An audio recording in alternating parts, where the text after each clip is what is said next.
আমি মেরাজে যাও তোমাদের কথা ভুলি নাই।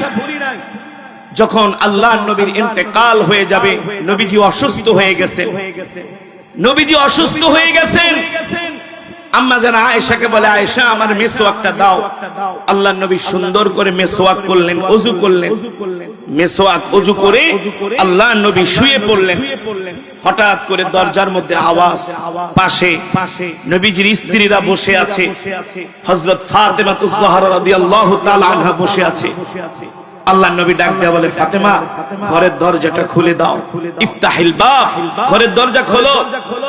ঘরের দরজাটা খুলে দেয়া হলো। হযরত ফাতেমা আল্লাহর নবীর কাছে আসলেন, ফাতেমা দরজা খুলছো, কে আসছে? আব্বা জান, এতদিন পর্যন্ত আমাদের বাড়িতে যারা আসছে মোটামুটি সবাইকে আমি দেখছি, চিনি, কিন্তু আজকে যিনি আসছেন তার চেহারা আমি